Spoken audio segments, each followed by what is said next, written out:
Indiana Jones, Indiana. It's a podcast about Indiana Jones.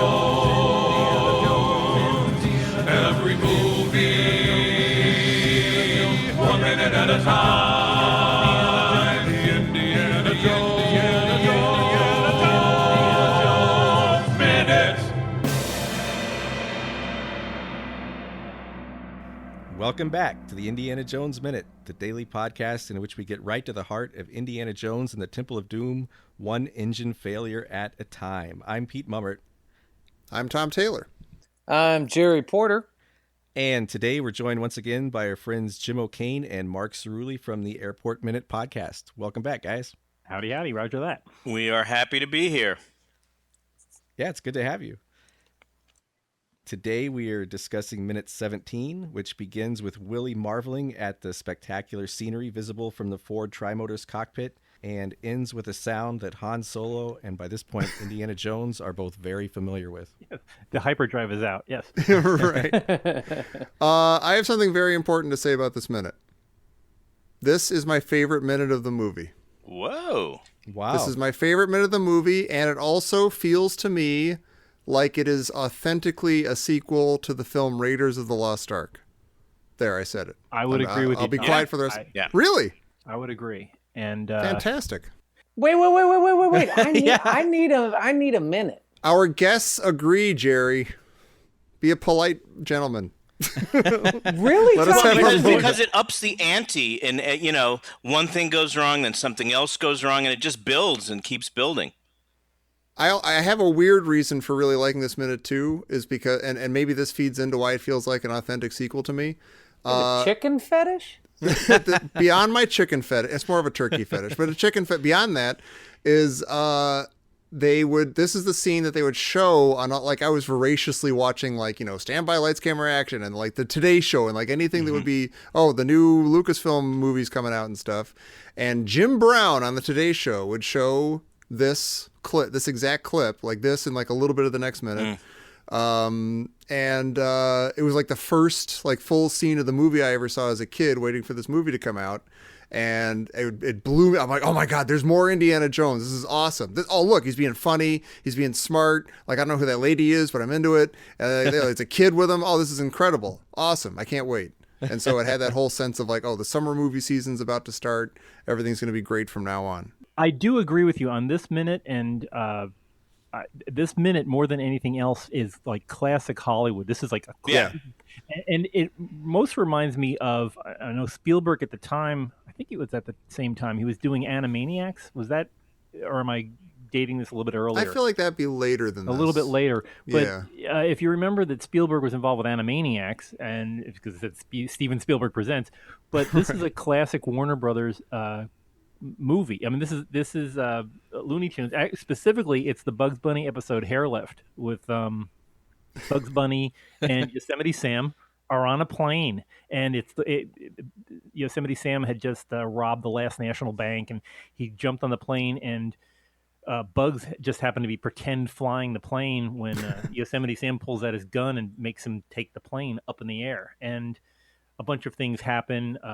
Bugs winds up ripping the steering column out of the cockpit, and so Yosemite Sam sees a robot pilot button to save the day, and he hits the button, and out of this broom closet at the back of the plane, the robot jumps out, and he's got a little light bulb for a head, and the thing's making these little beepity beep Morse code noises. And he looks around, gauges the whole situation, runs over to another closet, and pulls out one of the few remaining parachutes and jumps out the window. This is so much like that hair lift. I keep wondering if Spielberg and Lucas sat around watching Warner Brothers cartoons saying, we could lift that. We could do this right here. Just change the action around a little. Well, this wasn't actually the first. In the original draft, this scene played out quite a bit differently. In the original draft, they're flying right now, and their plane is attacked by two biplanes, which scene is all played out almost exactly like this in Last Crusade later. Wow. But in the draft, there are other passengers on the plane, and they and the pilot all bail out, and there's one parachute left, and Willie and Short Round fight over it because Shorty says it's for Dr. Jones, and they accidentally kick it out of the open door. And so at that point, Oh my Indy gosh. wakes up and Shorty's shooting Indy's pistol at one of the planes. And Indy's like, "Are we there yet?" And it turns out that Sonny, or Cal Khan, one of Lao Che's sons, is piloting one of the biplanes. And he's coming in to attack them. And Short Round, for some reason, has a machine gun set up on a tripod. Why not? Yeah. Yeah. And he's trying to shoot down the biplane out of the door with Willie feeding an ammunition belt to it. And he like swivels around and accidentally shoots one of the plane's engines and says, "Uh-oh, big mistake." And so like that's almost the scene, almost exactly like that in Last Crusade. And then it ends with Sonny taunting them over the radio. And the DC-3 barely makes it over the top of the mountain, and Sonny's plane doesn't, and he crashes into the mountain right behind him. And at that point, they grab the raft and jump out. Wow. Crazy. So let me.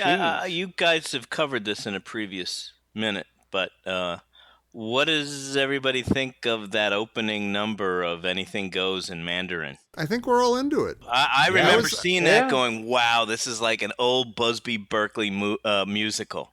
You know, this is the old time Hollywood. Yeah. Here it is. Yeah. Great stuff. Yeah. That I fear that might be my favorite minute of the movie. Yeah, no, wait. I feel like we should I'm give Jer a serious. minute. We all hit Jer with with something he wasn't able to handle, and I feel like we should give him a second. And are you going to be okay with this, Jerry? If some of us are into this minute? Yeah, it was a bit of a sucker punch, and I was not expecting that from you, Tommy. I'll call you Tommy now, affectionately. But then once you explained why, I was like, yeah, there's the old boy. Everything, every know. beat in this minute is perfect. It's Yeah. Oh perfect. God, I can't. I And need my. Where's my vomit bag? And it's staged very well. I mean, that is. one scene where Willie sticks her head in the cockpit, and you see the nice wide shot with the two steering wheels there, and behind them are the headsets that are empty. That kind of accentuates the point that there's nobody up here. Right. It's such a beautiful, and she just gives that "I Love Lucy" look, like she's just gonna go, "Wow, Indy." just a gorgeous composition. I guess that's why. I mean, that's a little bit that's my issue with the minute. You nailed it. She gives the "I Love Lucy" look. Yeah, but it's appropriate there. It works. Yeah. See, it's just like everything's a little overacted. Like they literally go, because the engine propeller goes, and they go, ooh, and they look to the right, and then it's like, no, and they're like, ooh, and they look to the left, and you're just like, I get it. I get it. Isn't that what you watch Indiana Jones movies for? You want the over the top. You don't want children being beaten and people getting their hearts cut. It's Right. all this blood and gore and mayhem. You don't want that. You want Indy. You want this. I mean, there's a scene. I know this happened earlier this week, but the first time you see him in his leather and whips thing, and you hear those French horns comes up, and it plays the second part of the second part of the Indiana Jones theme, that da da da. Yeah. When I remember seeing this at the premiere, it was at the Highland Theater in Highland Park section of Dallas, and it was an old theater. It had a balcony and everything like that. And when Harrison Ford flips open that door and he marches out with his fedora on, and that music starts up, the audience just erupted. This was like, here's the guy we've been waiting for. And then it feeds into it for these next 3 minutes, for the 3 minutes that we're talking about. This is like just the kind of Indiana Jones movie you wanted to see, just like the part that you just seen at Lao Che's back in Shanghai, that whole thing where they're scrambling for the diamond. This is what you want out of an Indiana Jones minute. You just want to, like, you can almost grab it in the air saying, this is what I need. But to me, this movie right here, this is like, well, for those few listeners of the Airport Minute, I feel like this is the Maureen Stapleton of movies, because it's like, For our crossover it starts fans. here. For people who follow lots of movies featuring airplanes in them. Maureen Stapleton in the movie Airport, the first time you see her, she's cleaning up a diner and cooking a hamburger for some bit player. And what you don't realize until the end of the movie is this is the happiest moment that she has in the movie. And what you're seeing here is this is the happiest moment the viewers of this movie will have. This is one of the last times that you'll say to yourself, "Gosh, I'm really enjoying this Indiana Jones movie. Isn't it great? Isn't it just like the old Indy that you were hoping for?" And it's just Right. well, you get about 90 seconds more of that. But what's great about this moment is that, I mean, yes, we've got all this, we had all the fun in Shanghai and everything, but as we were saying, as we were covering those, that a lot of the beats in those sections either fall flat or don't make as much sense as they could, or they're a little too broad. But right here, like she's shaking him, trying to wake him up, and Short Round kind of like appears out of nowhere. Like he just kind of ducks his head in, kind of cartoon-like, but in a good way. And he's like, "Hey, you call him Dr. Jones, doll." And that's perfect. We just like, it's like a weird sort of funny interjection from this weird kid who we barely know. Yep. And he's not like being Jar Jar in the second. He's not being strident. She should have backhanded him. Yeah, but she doesn't. She goes, Dr. Jones, Dr. Jones, and starts like waving with her head and stuff. Yeah, she does. She takes it to heart, even though she's already been introduced to him, which is a little weird. She like actually knows his name and like that he's an archaeologist searching for his mommy and stuff. But she's like, and then he kind of wakes up. I'm telling you the whole movie. You've seen it. You know what happens. But like he wakes up. He's like, "Oh, they're already." It's like all like kind of perfectly toned and like legitimately funny. And then his line when he sits in the cockpit, and she's like, "You know how to fly, don't you?" And just a very great, Indiana Jones, Harrison Ford, Han Solo. How hard could it be? Do you? Yeah, how hard can it be? That's legitimately funny and perfectly delivered. I think that line is the most Indiana Jones line, Han Solo line in this movie. And it's got that innocence that he pulls out. You know, it's like Han Solo in the detention block.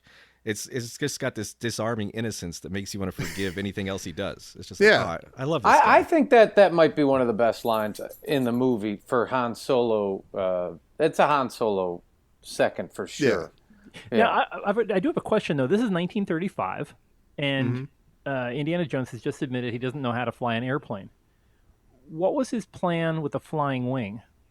Oh, God knows. How does he even fit on that thing? I mean, how do you fit an Ark of the Covenant on that thing? Did he? Who knows? But I was just wondering if in between this and the following year when he'd have to go rescue the Lost Ark, maybe did he take ground school and some touch and goes? Yeah, maybe after this experience, he's like, I got to check that being able to fly an airplane box off my superhero card. I need to have that in my arsenal. I have a question. Why does he tap the fuel gauge? So he wants that red light to come on. Yeah, he's desperate. That doesn't make sense. Though it's like he's like fuel. Well, I think he thinks it's broken, and he's like, "Oh, it's not reading that there's enough fuel." He's hoping if I flick it, it'll come back on. Yeah. But like as a kid, when I saw that, I thought him flicking it caused it to fail. What do you mean, come back on? Because it was all the way empty, right? And he thought maybe there's more in the tank. Yeah, like the needle was stuck or something, and if he taps it, it'll show. Oh, it always works with your car when you're running on fumes. If you tap it, suddenly you got half a tank. Right, it's like a half mile because it looks like he taps it and then the red light comes on. That's exactly what you said, Mark. Yeah. Well, in real life, just to give an example of tapping things, I'm going to pull out my other hat is I have a degree in space science, specifically in history of spacecraft. During the Apollo 14 mission, when the lunar module was going to set down on the moon, they had a problem with some of the gauges on the lunar module, and if the gauges didn't work, they couldn't land. And remember, Apollo 14 was the first flight after Apollo 13, of course, so they didn't really want to abort this one. What Mission Control told Al Shepard, who was commanding the flight, is to take a pen and knock it on top of the instrument panel and see if that would shake whatever was loose inside the gauges. And he did that, and it did shake loose whatever was messed up, and they wound up landing on the moon. So that's awesome. Tap on an instrument panel works 200, 250,000 miles away from Earth. It'll still work. And let's not forget that Han Solo actually literally started the Falcon by punching it once. That's true. Yeah. He gave it a good Fonzie swat, and that did the trick. And right as he does that, we get an actual Millennium Falcon sound. Like we get the that's hyperdrive fantastic. feeling sound. Yeah. Like last time we got it, it was a plane starting. When Jock's plane starts up, we get that sound, and this time we get it when a plane's dying. Yeah. Wow. It kind of feels like the franchise. All right, look. I get it. You guys you like this minute, and that's fine. That's fine. It does. I mean, it does bring, if adventure has a name, you know. It's more than that, though. It's like it's the performances in here, and it's the cutting. I think there's something. It's all the right. Plus, it has exact a notes big for me. Hollywood movie feel. I mean, Yeah. it really does. It does. Which is, I mean, it does. It's as we've talked about. This movie has a roller coaster feel, like you're on the ride. Mm-hmm. But I guess some of the nuance and subtlety is missing that Not in you this see minute. in Raiders. No. Yeah, in Raiders. Well, no, okay, all right. But I notice every still frame that you look at this particular minute, their eyeballs are as open as they can get them. And it's like, they almost look like emoticons. They just have, oh, look at that. It's a colon and an O. Well, this is kind of funny, but like, did any of you guys hear that, in second 7, when Willie turns around after she realizes no one is flying the plane, did you guys hear that weird caterwaul? Like it goes. Yeah, it's like it's Yeah, the wind blowing. It's like a ghost. Yeah. It's like a goat. Yeah, it's like this It goes like, caterwaul. Yeah, it's really weird. And actually, at the end of this minute, I thought about something. I couldn't hear exactly, but when Indy sees that the pilots are gone, I think he says "Lord" or "Good Lord." Did you guys hear that? No, I don't know. I believe you. Yeah, he goes like when he looks and he sees the pilots are gone and there's no one flying, he's like, "Lord." And I thought exactly. So this takes place before Raiders, and I thought, so after Raiders, do you think he feels differently about blaspheming? No. Stop. Next. Well, I don't know. I mean, because I don't think he ever says that. He never blasphemes in Raiders, does he? I'm trying to see. I'm running it with the subtitles on. I'm just trying to see if. Keep talking. I'll let you. I'll I report think back. I think he says the same thing that Han Solo says when he sees that they're approaching an asteroid field, which is I don't know what he says. He just kind of says or something. No. Not good. He's like, oh boy. Not good. It does sound like he Maybe. says Lord. I just played it back right there. Oh, and he does say Right? Jesus in Raiders. Yeah, That's true. He does. But that's before the Ark of the Covenant's opened. True. But he's handled it and stuff. So you're saying Indy gets religion? Well, I'm just saying he might stop breaking the first commandment. Yeah. He said, according to the subtitles, it's "Oh boy." Okay. Oh boy. Oh boy. Oh, maybe you know what? Is it the second commandment? What is it? I guess it's the first. We're in Temple of Doom. Commandments. That's a has-been. That's for Last Crusade. I'm trying to figure out if that's a map of the map behind him, where Yeah, Oh, behind yeah. the pilot's he chair. knew how to fly. Is that? It looks like Scotland. I don't know if that. Yeah, behind the pilot's chair, or the pilot's chair, left seat.